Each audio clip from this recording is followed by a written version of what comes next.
Muito bem, muito bem, muito bem. Eu quero saudar você com a paz do Senhor. Aqui quem fala é o seu amigo, irmão, Mugan Kasman, autor do livro Mente Blindada com a Armadura de Deus. Eu quero saudar você com a paz do Senhor Jesus e quero desejar a você um 2024 na presença do Senhor Jesus e com muita vitória. Isso é o que a gente deve desejar e aspirar, né? E nos livrar daquelas crenças em festas e deuses pagãos, como a grande maioria faz aí, fazendo festas para o Ano Novo e até mesmo na questão do Natal, que é uma coisa muito questionável, né? O espírito com que se passa esse tempo do Natal e do Ano Novo. Porque o crente em Cristo Jesus, ele adora Jesus todos os dias, porque ele venceu a morte, ressuscitou. É isso que nós devemos estar sempre lembrando e comemorando. São coisas que foram ordenadas por Jesus. Jesus nos ordenou a que estivéssemos sempre lembrando, né, da sua vitória sobre a morte e da sua ressurreição, porque ele fez isso para nos dar vida e vida em abundância. Foi para isso que ele veio, e é claro que a gente pode ficar alegre porque o Salvador nasceu, mas muito mais porque ele venceu a morte, ressuscitou e ele conquistou o direito para a gente poder ser semelhante a ele, ou seja, também vencer a morte, ressuscitar, estar com o Pai no trono, assim como o cabeça da igreja, que é o seu corpo, que somos nós. Então, veja só a diferença da gente louvar e adorar o Deus vivente que veio ressuscitar e vencer a morte para nos dar esse privilégio, esse direito, e ficar comemorando como o mundo o nascimento de um Salvador que não é Senhor da sua própria vida, da nossa própria vida. Isso aí não foi o que a igreja veio fazer, comemorar o Natal, mas sim comemorar a Santa Ceia. E isso foi mandamento de Jesus, comemorar a Santa Ceia, ok? Então, todo aquele que nasceu de novo tem que celebrar a sua morte, a sua ressurreição, a vitória sobre a morte, sobre o pecado, sobre o inferno, e é isso que nós fazemos. Isso nós celebramos a Santa Ceia. E não o Natal. O Natal a gente passa com a família, também porque passamos toda a nossa vida com a família e sempre louvando a Deus na nossa casa, com a nossa família. Isso é diariamente, não é só na época do Natal, que inclusive não é a época em que Jesus nasceu. Jesus não nasceu no dia 25 de dezembro, ok? Só para a gente poder começar a conversa. Jesus não nasceu no dia 25 de dezembro. Isso aí foi uma convenção e pegaram essa data que não tem nada a ver com o nascimento de Jesus para comemorar que Jesus nasceu. Bom, Jesus não precisa desse engano, né? Ele não precisa, ele não requereu de nós que a gente acreditasse no engano e nem que a gente celebrasse o engano. Tá na palavra, é só você ler e você ver o que Jesus ordenou, não. Então, todo mundo que comemora o Natal, a gente até compreende, mas, na verdade, não é uma ordenança evangélica e nem não é uma ordenança bíblica. É claro que, se a gente for ler o Evangelho, a gente vê ali que houve exultação quando houve o anúncio da vinda do Senhor, mas não foi no dia 25 de dezembro, ok? E os especialistas dizem que foi no começo de abril. No começo de abril. Então, você veja só que um monte de atrapalhada, de confusão de data, de mentira, de engano. Claro que isso não redunda para a honra e glória de Jesus. Jesus é o caminho, a verdade, a vida, entendeu? Ele não precisa de adoração escamoteada, forçada, enganosa, baseada em mentira. Então, ponto final. Que os irmãos estejam em família, louvando a Deus. Nessa data, o mundo todo está fazendo isso. A gente vai fazer o quê, né? Nós vamos continuar fazendo o que a gente sempre fez, comemorando, louvando, adorando com a família diariamente e ponto.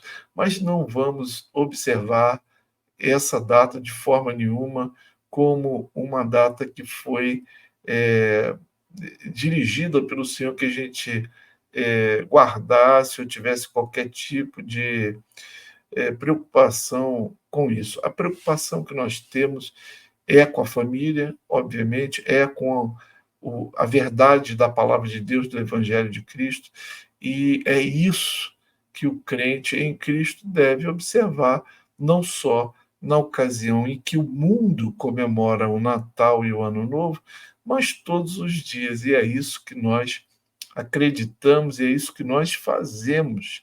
Então, eu sou obrigado a começar isso porque, né, chega esse período de Natal, de Ano Novo, a gente está sempre sentindo esse espírito de engano, querendo nos oprimir, querendo nos pressionar a ser de uma forma que não está condizente com a palavra de Deus ou com o Evangelho de Jesus. Então, a gente está pontuando aqui muito claramente o que nós cremos em relação a Natal, Ano Novo, toda essa esse apreço que o mundo tem com essas datas, nós não temos, ok? Não observamos, não temos apreço e não gostamos. O que nós gostamos é de seguir a Cristo e de o adorar, e da nossa família, e de o adorar todos os dias, ok? O que a palavra de Deus nos ensina é a comemorar a Santa Ceia do Senhor.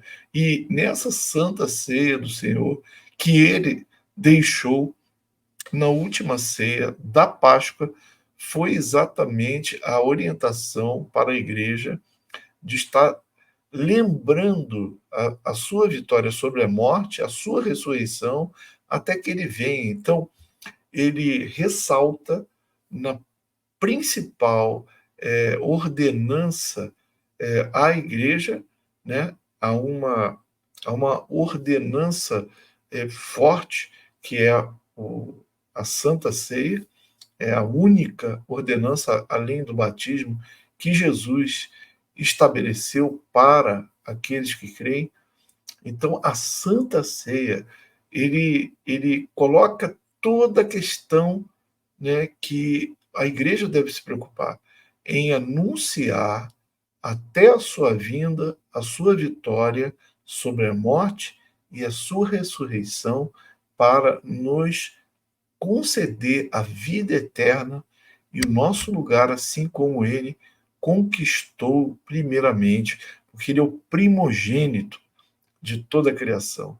E nós vamos depois dele. A igreja que crê em Cristo terá o mesmo destino que Jesus.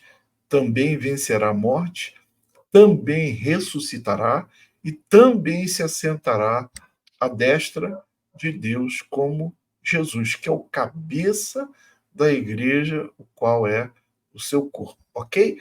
Então, dito isso, aí vamos começar o ano de 2024, tá certo?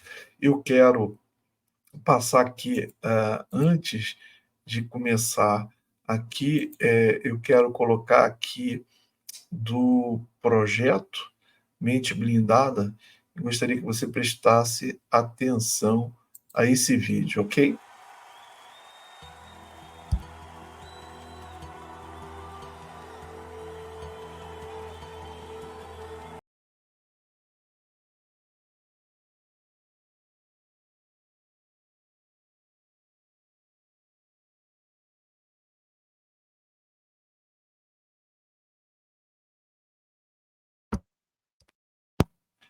Bom, não foi. Deixa eu ver aqui o que está acontecendo. Vamos lá. Bom, deixa eu colocar aqui já o nosso slide. Depois de falar do Natal, do Ano Novo, vamos falar sobre o que vem em 2024, ok? Você está vendo aí um slide que nós preparamos dos primeiros 6 meses do ano. E aqui eu estou colocando em ordem algumas datas muito importantes. Na verdade, não vai só até maio, no meio do ano, mas vai até outubro. E por que esse calendário está aqui? Porque eu quero falar sobre janeiro, fevereiro, março e abril, nesses primeiros 4 dias do ano. Eu já falei aqui, quando estava falando de Natal e de Ano Novo, que o ano não começa, na verdade, em janeiro, ok? Começa em abril. Abril é o mês que começa os anos. E o calendário que nós usamos hoje é o calendário gregoriano, só que o calendário hebraico o ano começa em abril. E nesse ano vai, de forma especial, começar no dia 22, especificamente. E o primeiro dia do ano é o dia em que se comemora a Páscoa, que se comemora também a saída do povo de Israel do Egito. E esse ano vai ser comemorado no dia 22 de abril. Então, pensa bem, o início do ano começa lá em abril, no dia 22 e na Páscoa de 2024. Então, vamos voltar aqui. Março, fevereiro e janeiro, ok? Na verdade, janeiro seria o 10º mês, e fevereiro o 11º, e março o 12º e o último mês do ano. Veja se você me acompanha, tá? Então, olha só, janeiro, fevereiro e março. O que acontece aqui no Brasil é que sempre quando a gente chega depois de outubro, né, depois de outubro, sempre o que vem é esse espírito do Natal e do Ano Novo. Sempre esse espírito pagão do Natal, do Ano Novo, começa a influenciar as vidas e as famílias, ok? E aí a gente só vai terminar esse período de influências negativas depois do Carnaval. Você pode perceber que nós passamos novembro, dezembro com esse negócio de festa de fim de ano, férias, e Natal e Ano Novo. Novembro e dezembro. Em janeiro e fevereiro, na verdade, a gente aqui no Brasil só começa as coisas de fato a partir de fevereiro, quando termina o carnaval, porque aí outro espírito ele vem influenciar o povo, as famílias e a nação depois do Natal, do Ano Novo, que é o espírito do carnaval e da festa, da promiscuidade e de toda essa decadência moral, ética e perversão sexual, se estende em janeiro, fevereiro, e quando passa aquele momento de quarta-feira, que se chama de cinzas aí para o mundo, né? Que o mundo está todo detonado, virou cinza, famílias viram cinza, relacionamentos viram cinza, mortes acontecem, destruição de casa, de família, de tudo, assassinatos, etc, etc. Aí começa a volta às aulas em março, ok? E a gente já tem o vislumbre de como vai começar esse ano de 2024. Temos algumas notícias aí.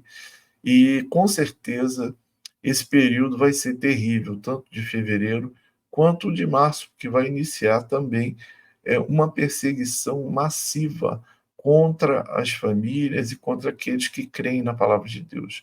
E isso vai se basear em duas premissas. A primeira é a perseguição por conta das questões de saúde, se é que você me entende, porque agora se torna obrigatório uma picadinha aí que vai gerar muita perseguição, porque já se anuncia aí retaliações com quem não se submeter às orientações de César, ok? Já tem retaliações. Então, essa perseguição vai começar por conta muito da questão da saúde. A outra questão que vai ser utilizada para a perseguição da igreja, daqueles que amam a Jesus e creem na sua palavra, no seu evangelho, vai ser por conta da perversidade moral que também acontecerá agora em fevereiro.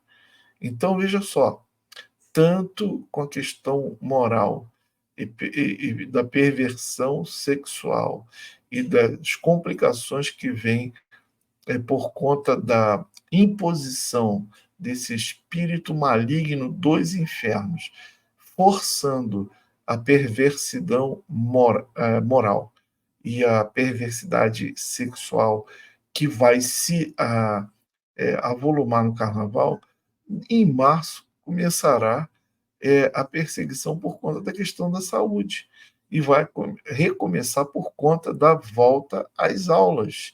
Então, fevereiro e março vão ser 2 meses terríveis que está na agenda de Satanás para recruceder, para fortalecer a perseguição sobre as famílias, sobre as crianças, sobre os pais, sobre as mães, sobre os casamentos e sobre aquele que crê na palavra de Deus.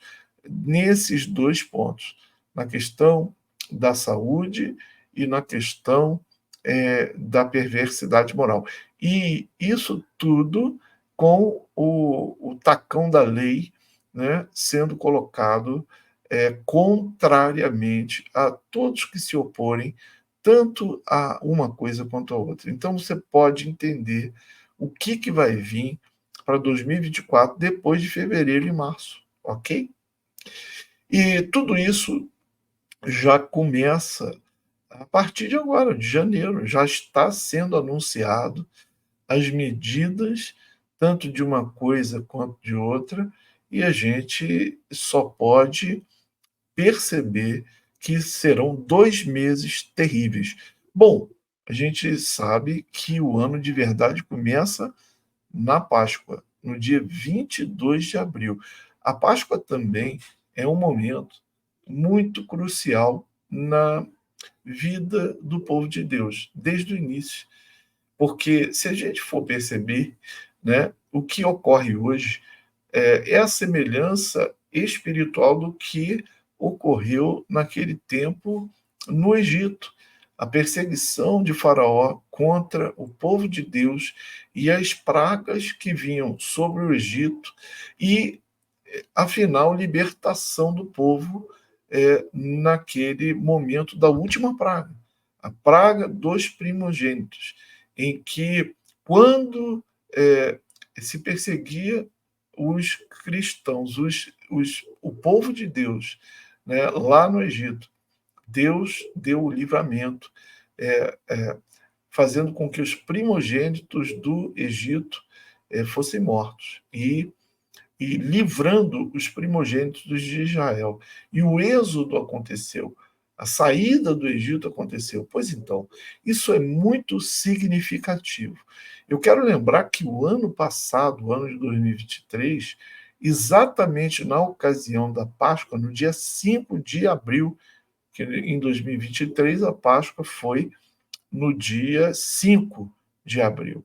Houve um grande sacrifício, né? Houve a mortandade de crianças aqui no Brasil e em outros lugares, mas em Santa Catarina e São Paulo houve uma mortandade de crianças bárbara, ok? Exatamente no dia 5 de abril houve essa mortandade e depois, posteriormente, no período da Páscoa também se complementou em outros lugares, eu acho que em São Paulo também ocorreu, e em outros lugares até ao redor do mundo aconteceu, no dia a partir do dia 5 de abril, que é a Páscoa. Então, o que nós podemos hoje, em 2024, esperar para a Páscoa de 2024, no dia 22? Olha, se você perceber, a perseguição de Faraó estará muito mais forte esse ano de 2024 do que nos últimos anos, e principalmente vamos tomar aí por base o que aconteceu em 2023, que não foi moleza, não foi nada fácil. E eu estou falando aqui o que aconteceu na Páscoa de 2023. Mas, se a gente for perceber o que aconteceu em janeiro e fevereiro, também não foi nada fácil. Foi muito complicado, porque já o governo do Faraó tinha assumido o poder. A gente viu o 8 de janeiro, o que aconteceu, a grande perseguição que foi feita sobre aqueles que confessavam estar na presença do Senhor, querendo as coisas do Senhor, ou a palavra de Deus, ou aqueles que prezavam pelos seus valores. A gente viu o que aconteceu a partir de 8 de janeiro, não é verdade? Fevereiro, todo mundo estava atribulado, e depois, na Páscoa, houve essa grande mortandade. Mas, nesse período da Páscoa do ano passado, a Igreja do Senhor, e eu me coloco como tal, recebeu uma unção poderosa para vivenciar, em meio à perseguição e à luta, é, a operar sinais, prodígios, maravilhas. Houve escape, houve livramento, houve provisão da parte de Deus de forma sobrenatural a partir da Páscoa de 2023. Só da minha parte aqui, da nossa parte aqui, eu tenho testemunho para contar que escrevemos 2 livros. Eu escrevi o livro Brasil, a Revolução Florida, exatamente por conta do que aconteceu na Páscoa de 2023. E não só isso, mas também o poder de Deus veio sobre a nossa vida. Nós ganhamos 2 almas para Jesus, e ainda pudemos encorajar nosso amigo, irmão, presbítero Gary Macaulay, a estar colocando o seu estudo como um livro, e ele acabou editando esse livro, imprimindo esse livro. De fato, nós encorajamos e auxiliamos ele nesse negócio, e eu sou autor do prefácio do livro Humanidade 4.0, e isso veio depois da Páscoa de 2023. Da Páscoa de 2023. E tivemos muitas lutas depois desse abril de